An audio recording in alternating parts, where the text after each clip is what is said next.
ఈరోజు పరిశుద్ధాత్మ వాగ్దానం. పరిశుద్ధ గ్రంథం బైబిల్లో నుంచి యెషయా గ్రంథం 43వ అధ్యాయం 2వ వచనాన్ని మనం చదువుకుందాం.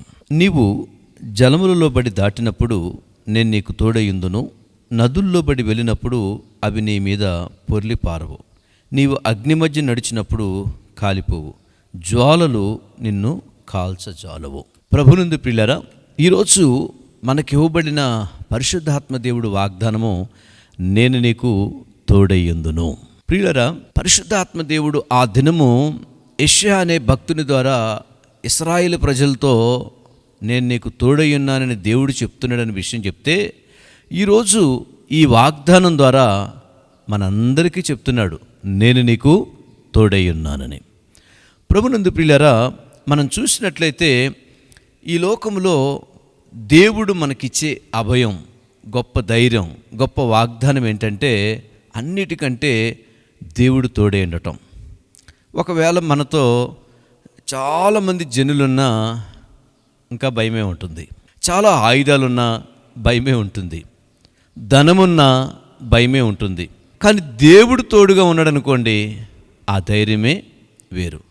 బైబిల్ చెప్తుంది, దేవుడు తోడుగా ఉండటం అంటే ఆయన సన్నిధి మనకు తోడుగా ఉండటం, అలాగనే ఆయన యొక్క వెలుగు మనకు తోడుగా ఉండటం, ఆయనే మనకు తోడుగా ఉండటం. కాబట్టి ఈరోజు దేవుని వాక్యం సెలవిస్తూ ఉంది, దేవుడే మనకు తోడుగా ఉంటానని గొప్ప వాగ్దానము చేస్తున్నాడు.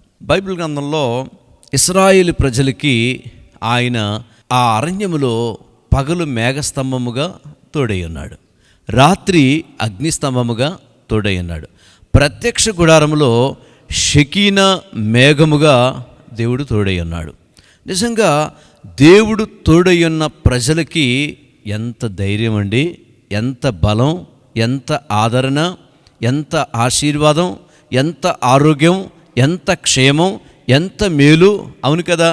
ఈరోజు దేవుడు తోడై ఉన్న ఆ విధానమే చాలా గొప్పదండి. మరి నిజంగా మన జీవితంలో ఇక్కడ దేవుడు ఆ ప్రజలతో మాట్లాడుతూ, జలముల్లో మీరు నడుస్తున్నప్పుడు నేను తోడై ఉంటాను, నదుల్లో వెళ్ళినప్పుడు అవి మీ మీద పొర్లిపారవు, నేను తోడుగా ఉంటాను, అలాగనే అగ్నిలో నేను నీకు తోడై ఉంటాను, జ్వాలలు మిమ్మల్ని కాల్చజాలవు, నేను తోడై ఉంటాను. చూసారా, నిజంగా బైబిల్ గ్రంథంలో ఒక షడ్రక్, మేషకు, అబేద్నెగో లాంటికి అగ్ని వంటి సమస్యలు వాళ్ళకు వచ్చినా దేవుడు తోడై ఉన్నాడు కాబట్టి అగ్నికి శక్తి లేకుండా చేశాడండి. ఈరోజు నువ్వు అనుకోవచ్చు, నా ఇంట్లో, నా కుటుంబంలో, నా ఫ్యామిలీలో, నా జీవితంలో ఇదొక అగ్ని వంటి సమస్యలు, నేను అగ్నిలో ఉన్నాను. కానీ దేవుడు అంటున్నాడు, అగ్ని లాంటి సమస్యల్లో నువ్వు ఉండొచ్చు, కానీ దేవుడు అంటున్నాడు, నేను నీకు తోడుగా ఉన్నాను అంటున్నాడండి. ఒకవేళ నీ జీవితంలో ఎంతో నదుల్లాంటి, జలాల్లాంటి, జ్వాలల్లాంటి ఇలాంటి పరిస్థితులు ఉండొచ్చు, కానీ దేవుడు అంటున్నాడు, నేను నీకు తోడై ఉన్నాను. ఈరోజు నా ప్రియ దేవుని బిడ్డలారా, బైబిల్ గ్రంథం చెప్తున్న గొప్ప మాట ఏంటంటే, వాళ్ళందరి జీవితంలో ఒక ఇశ్రాయేలుకి ఎర్ర సముద్రంలో కానీ, యొర్దాను నది దగ్గర కానీ, ఒక షడ్రక్, మేషకు, అబేద్నెగో కానీ, ఒక అగ్ని వంటి సమస్యలు కానీ, ప్రతి విషయంలో దేవుడు తోడుగా ఉన్నాడు. ఎప్పుడు? వాళ్ళు విశ్వాసం ఉంచినప్పుడు, ఎప్పుడు వాళ్ళు ప్రార్థన చేసినప్పుడు, ఎప్పుడు వాళ్ళ జీవితంలో దేవుడు ఈ సమయంలో నాకు తోడుగా ఉన్నాడని. అవును కదా. చాలాసార్లు మన జీవితంలో శ్రమల్లో నుంచి, బాధల్లో నుంచి, కష్టాల్లో నుంచి నువ్వు బయటకు వచ్చావు అని అంటే కారణం ఏంటి తెలుసండి? దేవుడు తోడు ఉండబట్టే. దాటగలిగావంటే దేవుడు తోడై ఉండబట్టే. మనకి ఆ హాని, కొంతమంది చెప్తారు సాక్ష్యాలు, అవునండి, అగ్నిలో నుంచి తప్పించబడ్డానండి, నీళ్లలో నుంచి తప్పించబడ్డానండి, చచ్చిపోవాలండి. అవును కదా. ఈరోజు దేవుడు తోడై ఉన్నాడు. ఒకవేళ మనకు అవన్నీ కంటికి కనపడకపోవచ్చు. ఒక ఆయన నీళ్ళల్లో పడిపోయాడంట. నీళ్ళల్లో పడిపోతే ఒక ఓడ వచ్చింది. ఆ ఓడలో ఉన్న వ్యక్తి అన్నాడంట, హలో బ్రదర్, నువ్వు మునిగిపోతున్నావు, నేను నీకు హెల్ప్ చేస్తానంటే, మీ హెల్ప్ నాకు అవసరం లేదు, దేవుడు ఉన్నాడు అన్నాడంట. తర్వాత ఇంకొక ఆయన హెలికాప్టర్ మీద వచ్చి, నేను చూశాను పైనుంచి, నీకు హెల్ప్ చేస్తాను, మీరేమీ హెల్ప్ చేయాల్సిన అవసరం లే, దేవుడు ఉన్నాడు. ఇట్లాగా దేవుడు ఆయనకి అనేక విధాలుగా ఆ మనుషులు వచ్చి సహాయం చేస్తున్నా సరే ఆయన దాన్ని పట్టించుకోలేదు. ఆయన చివరికి చనిపోయాడు, దేవుడి దగ్గరికి వెళ్ళిపోయాడు. వెళ్ళిపోయాక దేవుడిని అడిగాడంట ప్రశ్న, ఏమనంటే, దేవా, నీ మీద నేను అనుకున్నాను కదా, నన్ను ఎందుకు కాపాడటానికి రాలేదు అనే విషయాన్ని.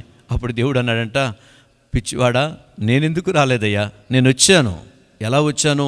హెలికాప్టర్ ద్వారా నీ దగ్గరికి రక్షించడానికి వచ్చాను, పడవ ద్వారా నీ దగ్గరికి వచ్చాను, మనుషుల ద్వారా నీ దగ్గరికి వచ్చాను. కానీ నువ్వేం చేశావు? నా సహాయాన్ని పొందలేదు. కానీ మీరు గమనించండి, అవును, ఈరోజు చాలాసార్లు మనం తప్పించబడ్డామంటే ఆ దేవుని కృపే. అప్పుడే కాదండి, ఈరోజు దేవుడు అంటున్నాడు, నేను నీకు తోడుగా ఉండి ఈ సంవత్సరములో నేను నీకు ప్రత్యేకమైన కృప ఉంచబోతున్నాను, ప్రత్యేకమైన ఆ తోడు మీకు ఉండబోతున్నాను. బైబిల్ చెప్తుంది, ఆయన మీకు తోడుగా ఉండబోతున్నాడు.